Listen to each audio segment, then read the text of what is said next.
Mucha gente recuerda a Alberto Vázquez como la figura imponente del cine mexicano, el galán de voz grave que conquistaba corazones con cada ranchera. Pero detrás de esa imagen gloriosa había un hombre solo, un hombre que enfrentaba tormentas silenciosas, mientras el público lo ovacionaba. Él luchaba en privado contra demonios que no salen en las portadas ni en los escenarios. Alberto Vázquez no era solo un ídolo, era una leyenda viva que se negaba a mostrar debilidad, pero con el tiempo su luz comenzó a apagarse lentamente, y casi sin que nadie lo notara, su ausencia se volvió más evidente. Sus apariciones públicas más esporádicas, y cuando finalmente se dejaba ver algo, no cuadraba. Estaba más delgado, más frágil. Algunos lo vieron llegar en silla de ruedas. Otros comentaban que su mirada ya no tenía esa chispa que lo hacía inconfundible. Los rumores crecían cada vez que se le veía, parecía menos él, y más una sombra de lo que fue su voz potente. Se escuchaba temblorosa, su presencia titubeante ya no dominaba la escena como antes. Las entrevistas se volvieron incómodas, sus respuestas confusas en una aparición televisiva. Incluso pareció olvidar dónde estaba el país entero. Comenzó a preguntarse qué le pasaba al ídolo que había hecho vibrar generaciones. Mientras tanto, en privado, su familia luchaba por mantener intacta su imagen, aunque la verdad era imposible de ocultar. Alberto rechazaba ayuda incluso cuando su cuerpo ya no respondía como antes. Su orgullo fue siempre más fuerte que su dolor. Y eso lo llevaba a encerrarse en sí mismo, a evitar cualquier muestra de fragilidad. Los médicos sabían más de lo que se decía. Exámenes neurológicos, consultas oncológicas, visitas discretas a clínicas privadas. Todo apuntaba a una batalla dura y silenciosa contra algo más que la vejez. Una enfermera reveló en secreto que estaba bajo cuidados intensivos. Y eso desató una ola de especulaciones. Alzheimer, Parkinson, cáncer. Cada teoría más aterradora que la anterior. Mientras su hijo intentaba calmar las aguas, diciendo que todo estaba bien, las imágenes hablaban por sí solas. Alberto. Ya no era el mismo, su rostro cansado y su cuerpo debilitado contaban una historia distinta. Dejó de visitar sus lugares favoritos. Ya no iba a escuchar mariachis en los bares que amaba, y comenzó a aislarse. Incluso de sus amigos más cercanos. La preocupación crecía, pero la familia guardaba silencio. Un silencio que pesaba más que cualquier palabra. Porque cuando un mito se apaga, no es solo el fin de un hombre, es el cierre de una era completa. Y México lo sabía su gente, lo sabía su voz. Había acompañado generaciones en sus alegrías y tristezas, y ahora esa voz se desvanecía lentamente, sin despedidas, sin explicaciones, solo con miradas apagadas y pasos cada vez más lentos. Lo que realmente enfrentaba Alberto Vázquez, solo él y su círculo íntimo lo sabían. Pero lo que quedaba claro para todos era que el ídolo luchaba en las sombras contra algo que ni la fama ni el cariño del pueblo podían curar.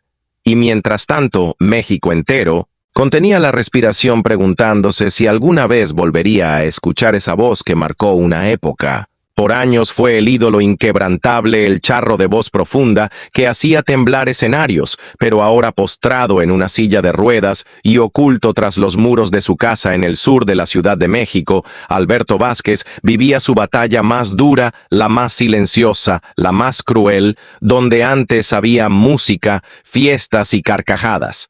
Ahora reinaba un silencio espeso, solo interrumpido por el murmullo de pasos cuidadosos y suspiros de preocupación en esa casa donde cada rincón tenía un recuerdo de gloria. Cada foto, cada disco de oro, cada cartel de película contrastaba violentamente con la nueva realidad, la de un hombre que se aferraba a la dignidad como si fuera lo único que le quedaba. Alberto no quería ser visto vulnerable. No soportaba que lo miraran como alguien derrotado. Un amigo cercano confesó que evitaba aparecer en público porque no podía tolerar que lo vieran en silla de ruedas. Decía que ese no era él, que ese no era el hombre que México recordaba. Por eso cancelaba presentaciones, rechazaba entrevistas, se alejaba de todo y de todos, incluso de sus amigos más cercanos. El deterioro fue lento pero implacable. Dejó de leer el periódico que tanto amaba. Dejó de tocar su guitarra, compañera fiel por décadas, hasta su voz, esa voz que marcó una era, comenzó a desvanecerse. La familia, especialmente su hijo, Alberto Vázquez Jr., se convirtió en el guardián absoluto del mito, filtrando visitas, ocultando síntomas, defendiendo una imagen que poco a poco se desmoronaba. Puertas adentro. Cada día. Era una lucha, una coreografía dolorosa, entre medicamentos, consultas médicas y silencios incómodos. Los exámenes neurológicos y oncológicos eran constantes, pero los resultados nunca se compartían públicamente. Nadie sabía exactamente qué lo consumía, pero todos intuían que era algo serio. Junior repetía que querían proteger su privacidad, que no querían que la enfermedad lo definiera. Pero la presión externa se hacía insoportable. Los rumores crecían, las redes sociales servían de especulaciones, hasta que una imagen lo cambió todo. Navidad de 2024. Un fan lo captó en un evento familiar delgado con la mirada perdida apoyado en un bastón. La foto se volvió viral. México no pudo creer lo que veía. El ídolo era irreconocible. Los titulares de la prensa no tardaron en estallar, y la familia entendió que ya no podía seguir callando. Alberto Jr. sabía que debía tomar una decisión difícil, seguir ocultando la verdad o abrir el corazón al país que tanto lo había amado. Eligió lo segundo. En enero de 2025, se presentó en un programa de televisión con la voz quebrada y los ojos hinchados por el llanto. Dijo: «Estamos pasando por un momento muy delicado, es algo irreversible», y esa palabra irreversible cayó como un cuchillo en el corazón de millones de personas que crecieron escuchando al ídolo esa noche. México entendió que el final se acercaba, que detrás del mito quedaba un hombre cansado, frágil, atrapado entre el orgullo y el dolor. Los mensajes de apoyo inundaron las redes sociales, cartas, flores, canciones dedicadas. Los fans respondieron con el mismo amor con el que Alberto les había cantado por décadas, pero ya era tarde para regresarlo al escenario. Lo único que quedaba era acompañarlo en silencio, honrarlo en vida y prepararse para despedir a uno de los últimos grandes íconos de la música mexicana, así entre sombras, recuerdos y fragmentos de melodías susurradas. Alberto Vázquez vivía sus últimos capítulos, mientras México entero contenía el aliento, sabiendo que pronto el telón caería por última vez. Entonces ocurrió lo impensable. Cartas, flores, serenatas, vigilias, todo eso que parecía solo pertenecer a los funerales, ya estaba llegando en vida, y eso cambió algo profundo en la familia Vázquez, especialmente en Junior, porque entendió que el silencio ya no protegía, sino que apagaba aún más la luz de su padre, y que quizás compartir su fragilidad no era exponerlo, sino permitir que el amor del pueblo hiciera lo que ni los medicamentos podían lograr. En los raros momentos de lucidez, Alberto escuchaba las cartas que le leían sus nietos. Y cuando una sonrisa se dibujaba en su rostro demacrado, era como si durante un segundo la enfermedad retrocediera, como si la música y el cariño del público tejieran un puente con ese pasado glorioso que aún lo habitaba. Preguntó una vez: «¿Todavía me quieren?», con voz apenas audible. Su esposa le apretó la mano y respondió: «Siempre. Te querrán». Esa escena íntima fue un punto de quiebre, y la familia decidió que había llegado el momento de hablar con todo el país. Así nació la idea de una carta abierta, no solo para confirmar el diagnóstico de cáncer de páncreas en etapa avanzada, sino para que México supiera la verdad directamente de sus labios. El 10 de febrero de 2025. Esa carta se publicó en diarios y redes sociales. Decía nuestro padre: «Nuestro héroe está luchando con valentía, pero sabemos que el tiempo es corto». La reacción fue inmediata y masiva. México no solo lloró, sino que se movilizó. Escuelas organizaron homenajes, estaciones de radio transmitieron sus canciones sin pausa, y en su natal Guaymas, Sonora, miles de personas encendieron velas al ritmo de sus baladas rancheras. La casa en el sur de la Ciudad de México, que por meses había sido una fortaleza silenciosa, se transformó en un santuario vivo de amor. Cientos de fans dejaron flores, poemas, dibujos, fotografías, cartas y hasta guitarras, como tributo espontáneo.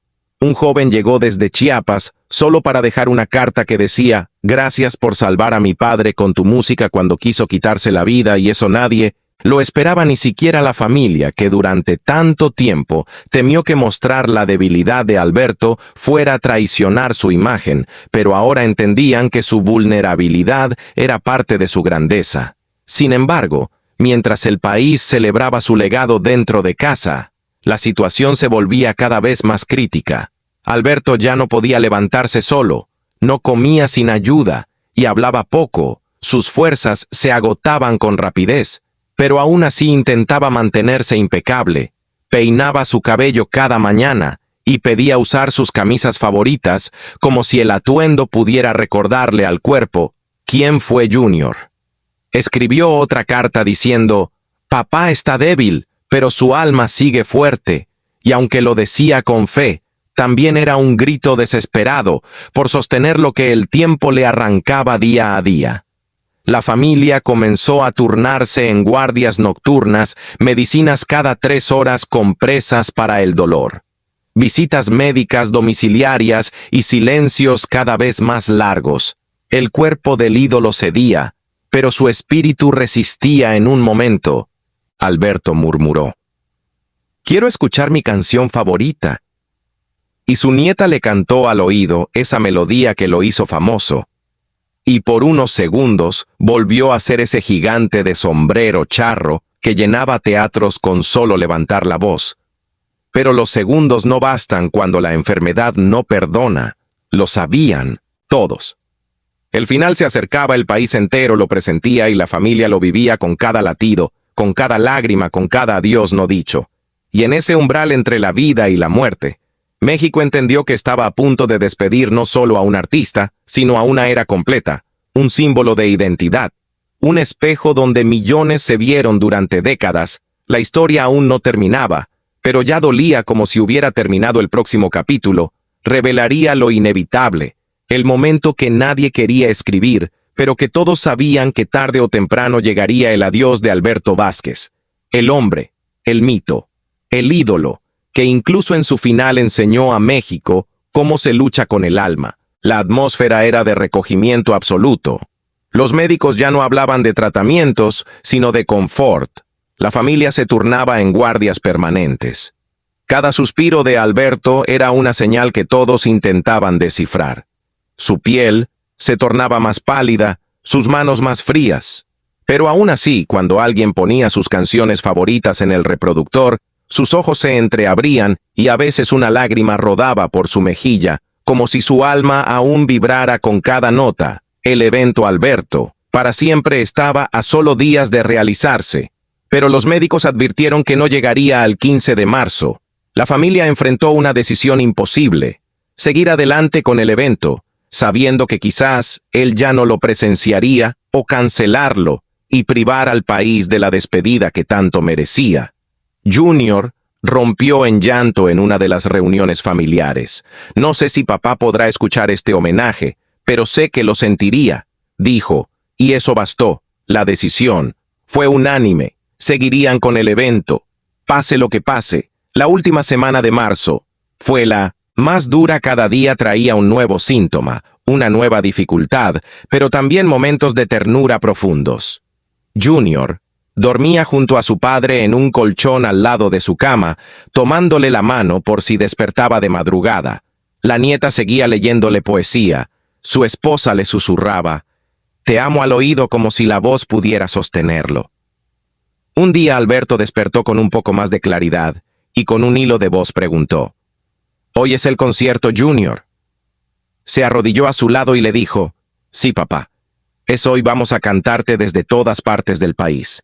Ese mismo día, 15 de marzo de 2025, México se detuvo. Miles de personas se congregaron en plazas, parques y teatros de todo el país para asistir al evento. Alberto, para siempre en la explanada principal de la Ciudad de México, artistas de distintas generaciones interpretaron sus más grandes éxitos, mientras una pantalla mostraba imágenes de su carrera, su sonrisa, sus películas, su voz. El país entero cantó al unísono, y en la casa de Alberto todo estaba en silencio. Un televisor Transmitía el evento en la sala donde la familia reunida en torno a él lo acompañaba en su última función, cuando sonó esquece su canción insignia. Alberto abrió los ojos una última vez, murmuró gracias con un suspiro apenas audible, y cerró los ojos para siempre. Eran las 21:10. La canción aún sonaba, y afuera miles de personas encendían velas, mientras repetían su nombre entre lágrimas y aplausos. El comunicado oficial llegó minutos después. Alberto Vázquez, el ídolo, la leyenda, el hombre que hizo cantar a generaciones, había partido. La noticia paralizó al país, y la tristeza se convirtió en un manto que cubrió México entero. Pero no fue una despedida silenciosa. Fue una ovación final. Un adiós, lleno de amor, respeto y gratitud como él lo merecía. Porque aunque su cuerpo se apagó, su voz quedó para siempre suspendida en el aire, grabada en cada disco y tatuada en cada corazón que alguna vez vibró con su música. Así se despidió Alberto Vázquez, no como un hombre vencido, sino como un símbolo eterno de la música mexicana que incluso en su último aliento enseñó cómo vivir con pasión y partir con dignidad. La capital del país vivía una escena sin precedentes. Las avenidas que rodean el Palacio de Bellas Artes estaban cubiertas de flores, fotografías y mensajes escritos a mano. Gente venida de todos los rincones de México hacía fila bajo el sol durante más de 12 horas solo para pasar frente a su féretro y decir gracias. Un sombrero charro, una guitarra firmada por fans, una bandera tricolor con su nombre bordado, fueron algunos de los objetos depositados a los pies del ataúd. La atmósfera era de devoción colectiva. Muchos lloraban en silencio, otros entonaban fragmentos de sus canciones mientras apretaban fotos desgastadas por los años y los recuerdos. El cuerpo de Alberto Vázquez fue colocado en el centro del recinto bajo una cúpula de luz dorada y rodeado por arreglos florales enviados por músicos, actores políticos y admiradores anónimos. Pero más allá de los homenajes oficiales, lo que verdaderamente conmovía era la autenticidad del pueblo. Una mujer de Oaxaca trajo una carta escrita en zapoteco. Un niño de Sonora cantó frente al ataúd sin micrófono, ni pistas, solo su voz temblorosa que decía: «Gracias, don Alberto, por enseñarme a cantar». Entre los asistentes estaban artistas de todas las generaciones que crecieron, escuchando su voz.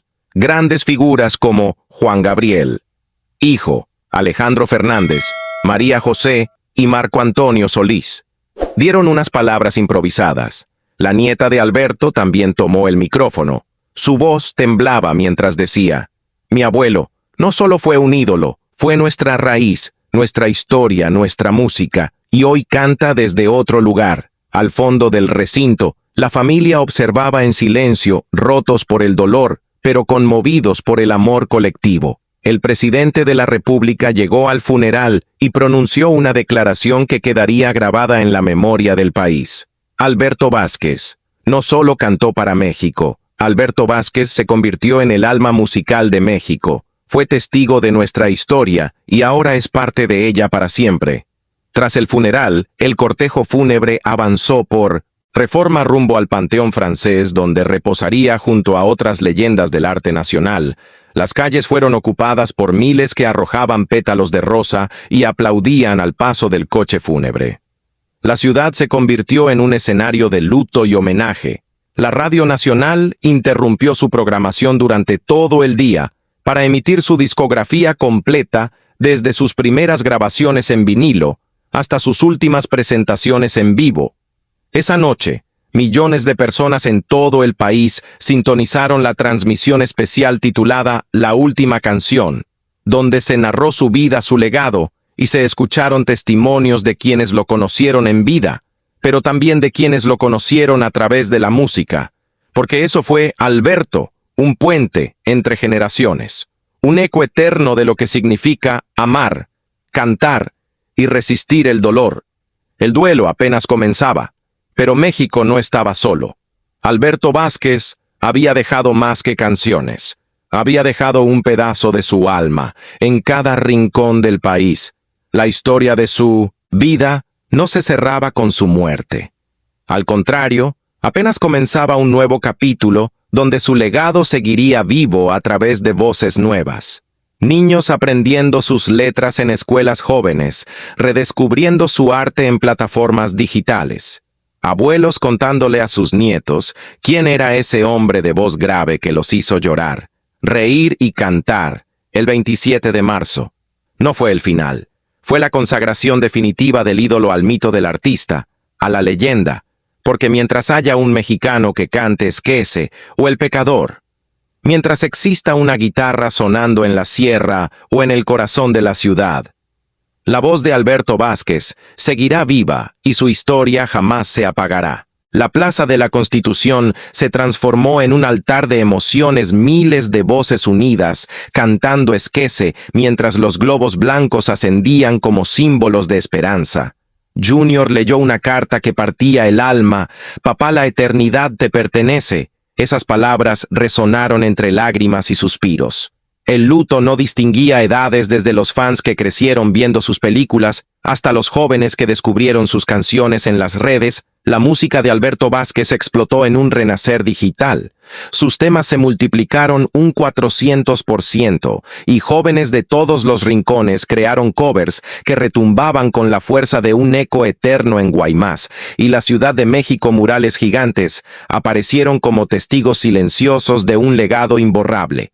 Radios y televisiones revivieron su voz con discos y películas. Museos exhibieron vestuarios y fotografías, y se desenterraron tesoros ocultos, letras inéditas, grabaciones caseras, un diario personal que revelaba la profundidad de su alma, y aquella frase profética que escribió años antes: «Si cuando muera alguien canta una de mis canciones, entonces seguiré vivo», se convirtió en la bandera que sostuvo a un país entero. México no permitió que su voz callara. Un filme biográfico supervisado por Junior, un libro titulado Alberto Vázquez, entre el amor y la leyenda, y un concierto aniversario en la Plaza de la Constitución, con artistas de renombre y miles de fans celebrando la inmortalidad de su obra. La familia anunció la creación de una fundación para apoyar a jóvenes músicos, en Sonora becas, talleres y una promesa de mantener viva la pasión que Alberto sembró. La televisión transmitió documentales y relatos inéditos, mostrando a un hombre generoso, un héroe del pueblo que jamás olvidó sus raíces en las escuelas. La música de Alberto se convirtió en historia viva, enseñando a niños y jóvenes el valor de su cultura y su arte. Pero detrás de la celebración, Junior confesaba el dolor profundo de una ausencia irreparable. Un festival anual en Guaymas estaba en planes, un espacio para seguir descubriendo el alma de un ídolo que trascendía el tiempo. El 20 de abril de 2025, la plaza vibró con mariachi, orquestas y artistas que elevaron su legado bajo un cielo lleno de emociones. Junior cerró con un mensaje que estremeció: «Papá está aquí en cada nota, en cada viento, en cada historia que seguimos contando. Así Alberto Vázquez vive en cada corazón mexicano, y su voz jamás será silenciada». La voz quebrada de Junior rompía el silencio. «Papá vive en cada nota que cantamos», y entonces apareció en la pantalla un video olvidado en los archivos de la familia Alberto, ensayando en su casa, riendo con su guitarra.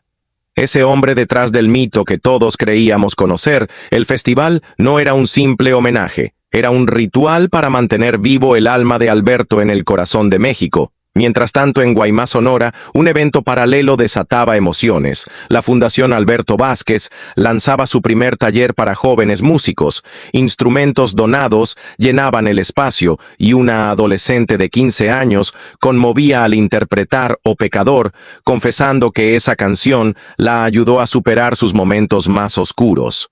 La fundación se perfilaba como un faro para las nuevas generaciones. Las redes sociales explotaban. El festival se volvía viral. Millones de interacciones bajo un hashtag que celebraba su legado. Universidades anunciaban cursos dedicados a la música ranchera, destacando la influencia inmortal de Alberto. Una editorial preparaba un segundo libro con cartas de fans que narraban cómo sus canciones transformaron vidas. Pero no todo era fácil. Junior admitía el peso enorme de mantener vivo un legado tan grande. La viuda de Alberto diseñaba con delicadeza un escenario repleto de flores y fotografías que evocaban los años 70. La nieta, ya adulta, planeaba una gira nacional para llevar ese festival a cada rincón de México. Querían que todo el país sintiera la presencia de Alberto. Al final, un momento simbólico. La multitud soltó linternas que iluminaban el cielo. Al son de O Pecador, esa imagen inundó las noticias nocturnas, y se prometió que ese festival sería una tradición anual. Sin embargo, el futuro se cernía con desafíos nuevos.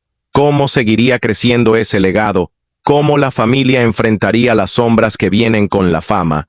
Mientras México cantaba, seguía honrando y reinventando su historia. La voz de Alberto resonaba implacable, un eco eterno imposible de apagar. Esta es la historia, no solo de un ídolo, sino de un hombre que enfrentó luchas invisibles y dejó un legado inmortal. Si esta historia te conmovió o aprendiste algo nuevo, no olvides darle like, suscribirte y dejar tu comentario. Tu apoyo es vital para seguir trayendo relatos que emocionan, informan y hacen reflexionar. Nos vemos en la próxima.